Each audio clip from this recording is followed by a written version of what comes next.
आज के नेता अपने कब बयान और जवान से पलट जाएं, कुछ कहा नहीं जा सकता। रोज इस प्रकार के हम घटनाक्रम देखते हैं। ऐसा ही एक मामला फिर सामने आया है। मध्य प्रदेश में भारतीय जनता पार्टी ने 39 प्रत्याशियों की सूची घोषित कर दी है। इसमें मुरैना जिले के सबलगढ़ से सरला रावत को प्रत्याशी बनाया है, जबकि इस सीट से रणवीर सिंह रावत दावेदार थे। वे पूर्व विधायक रह चुके हैं। जब टिकट नहीं मिला तो उनके बेटे आदित्य ने फेसबुक पोस्ट कर दिया और अपना बयान दर्ज कर दिया कि उनके पिता ने पार्टी में एक लंबे समय से काम किया है, पार्टी को ऊंचाइयां दी हैं, बुरे वक्त में पार्टी का साथ दिया है और पार्टी ने उनका टिकट काट दिया है। जब मामला बिगड़ा तो केंद्रीय मंत्री नरेंद्र सिंह तोमर और भारतीय जनता पार्टी के अन्य वरिष्ठ नेता सक्रिय हुए। बैठक हुई, रणवीर सिंह रावत को लेकर अंदर कमरे में बैठक हुई और जब बैठक से बाहर निकले तो रणवीर सिंह रावत के सुर पूरी तरह से बदले हुए थे।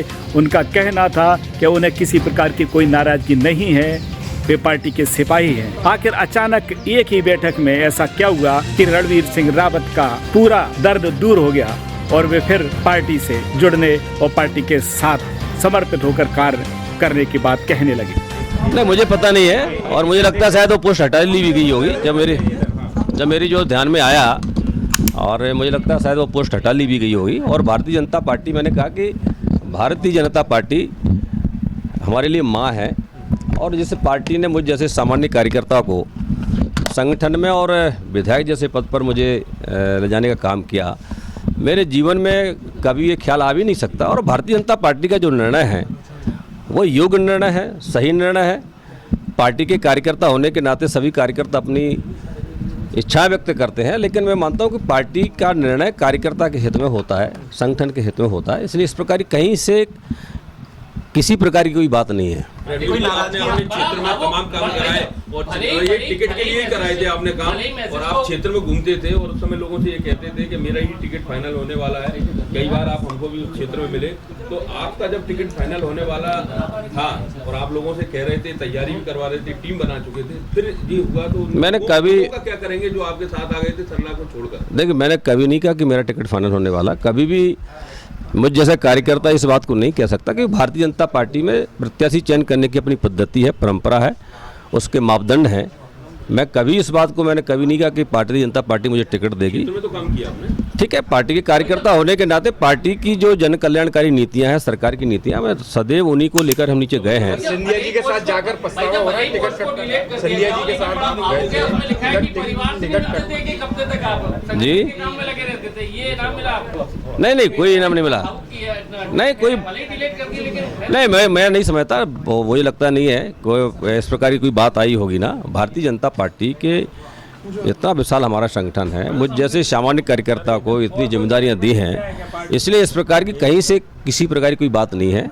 सर एक सवाल सर एक सवाल है सर। मेरी कोई मैंने कहा कि हमारी परसों प्रदेश कार्य समिति की बैठक है। प्रदेश के महामंत्री होने के नाते, संभाग का कार्यकर्ता होने के नाते हमारी चूंकि परसों की तैयारियों को लेकर बैठकें हो रही हैं, बहुत सारे तैयारियां होती हैं, उसको लेकर के हम सब लोग काम को विभाजन कर रहे हैं, उसको चर्चा कर रहे हैं। इसलिए कोई इससे टिकट को लेकर मेरी कल से और आज तक किसी प्रकार की कोई बातचीत नहीं हुई। कहीं और से दावेदारी पेश की है क्या? समर्थक आप बीजेपी में गए और अब क्या आपको पछतावा हो रहा है जब सिंधिया के जो आपका टिकट कटा है, तो उससे कहीं ना कहीं मैं सिंधिया समर्थक आप शायद मुझे जानते नहीं हैं, आप शायद मुझे जानते नहीं हैं पूरा तरह से। मैं भारतीय जनता पार्टी का 98 से विधायक रहा हूँ, 98 विधायक रहा हूँ, भारतीय जनता पार्टी का जिलाध्यक्ष रहा हूँ।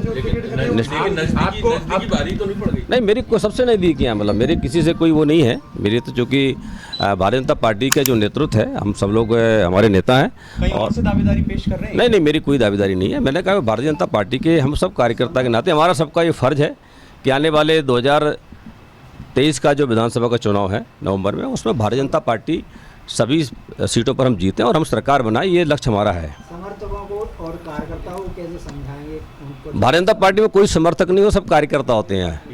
और जो भी मेरे समर्थक की जो आपने बात की, सब भारतीय जनता पार्टी के निर्णय से सब सहमत हैं, सबको स्वीकार है और सबका यही लक्ष्य, मैंने सबसे कहा भी है जो आपने बात की। कोई ऐसा कोई एक भी कार्यकर्ता का सवाल नहीं आया कि हमको क्या करना है। और जब भी मुझे फ़ोन आए तो हमने कहा भारतीय जनता पार्टी को हमको जिताना है, हमारा प्रत्याशी कमल का फूल है। सवाल एक आखिरी है, जो पोस्ट तो डाली थी, तो जो पोस्ट डाली थी बेटे ने, तो कहीं ना कहीं कुछ मन में तो रहा होगा। नहीं, मुझे लगता है ऐसा कुछ पोस्ट में कुछ ऐसा है नहीं, मुझे जो लगता है अभी मेरे को फ़ोन, कि बाकायदा 20 साल इतनी मेहनत और ये सब कुछ तो बहुत नहीं ऐसा कुछ नहीं लिखा। देखिए मन का तो था कहीं ना नहीं, ठीक है, ये देखो मैं ये इस बात को नहीं मानता। देखिए भारतीय जनता पार्टी ने मुझे इतना दिया है, जब भारतीय जनता पार्टी किसी कार्यकर्ता को जवाबदेही देती है तो उस कार्यकर्ता की जिम्मेदारी बनती है। पोस्ट अगर ऐसा कुछ नहीं उसने हटाई होगी, मतलब मुझे पता नहीं, जो मुझे अभी पता किसी ने फ़ोन किया मेरे को, इससे ऐसा कोई ऐसा इशू नहीं है, मतलब कोई ऐसा इशू नहीं है मतलब।